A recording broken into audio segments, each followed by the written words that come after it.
Kung ang ibang mag-ama ay paglalaro o pamamasyal ang karaniwang bonding, naging quality time naman ng magkapatid na Gab-Gab at Joff Abing ang pakikijoin sa physical therapy ng kanilang amang PWD. Ayon kay Mami Lynn, katuwang niya ang kanyang 6 na taong gulang na bunsong anak na si Gab-Gab at 14 na taong gulang na panganay na si Joff sa pag-aalaga kay Daddy Jepoy. 3 taon na ang nakalipas na maaksidente si Daddy Jepoy sa kanyang trabaho bilang lineman sa isang electric company noon.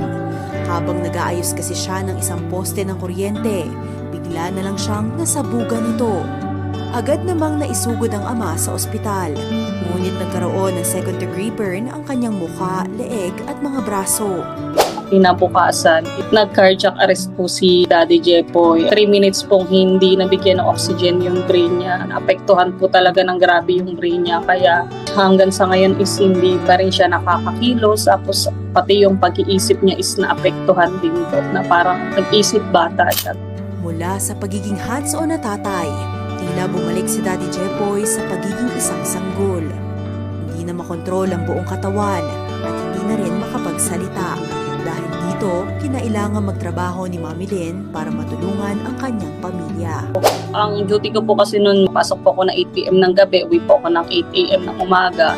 Pag uwi ko, pakakainin ko po si Daddy Jepoy, paliliguan ko po. Tapos si Gab-Gab pag uwi ko, nakapasok na po sa daycare.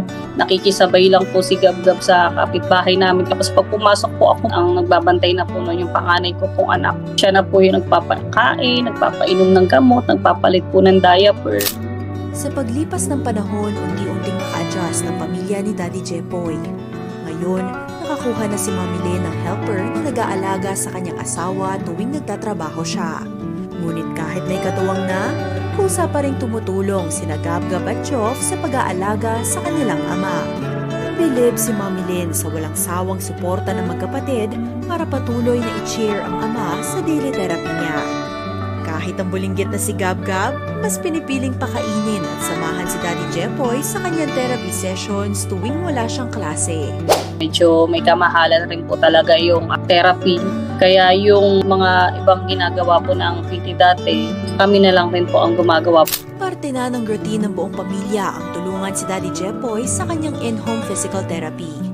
Dahil sa araw-araw na pagtsatsaga, nakakakita na sila ng improvements. Sa pag-upo naman, marunong na po siyang mag-balance na kahit wala siyang hawak. Isa po yun sa malaking improvement ni Daddy. Minsan, nakakaya niya po na mag-balance, pero minsan, hindi po. Pagka tatanungin mo siya kung anong gusto niyang ulam, marunong siya magsabi. Tapos pagka nagpatugtog kami ng kanta, kumakanta rin siya, sumasabay rin siya sa kanta. Nagugulat kami, alam niya yung lyric.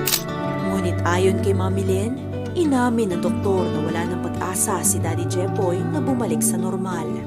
Tanging improvements na lang sa kanyang kapansanan ang dapat nilang asahan. Gayunpaman, hindi pa rin nawawalan ng pag-asa ang mag-iina na muling makasama ang dating Daddy Jepoy. Kaya hindi ako sumusuko na ilaban at ipagpatuloy yung gamutan ni Daddy Jepoy kasi unang-una yung mga bata talaga, lalo-lalo na si Gab-Gab. Palagi nagtatanong yung bata na, Mami, kailan ba kasi gagaling si Daddy? Kasi 3 years old lang siya nung na-aksidente yung daddy niya. Hindi po ko nawawala ng pag-asa. Alang-alang po sa mga anak po namin na umaasa na gagaling din yung daddy nila. Mayahatid rin sila sa school. Nananawagan po ako sa may mabubuting puso. Kung meron po kayong mga kahit diaper na hindi na ginagamit, tulong pinansyal, kahit maliit man po ay malaking tulong na po sa amin, pandagdag po pambili ng gamot ni Daddy Jepoy. Ngayon pa lang po ay magpapasalamat na po ako. Para sa mga nais magbahagi ng donasyon, maaaring magpadala o makipag-ugnayan gamit ang detalyeng nasa screen.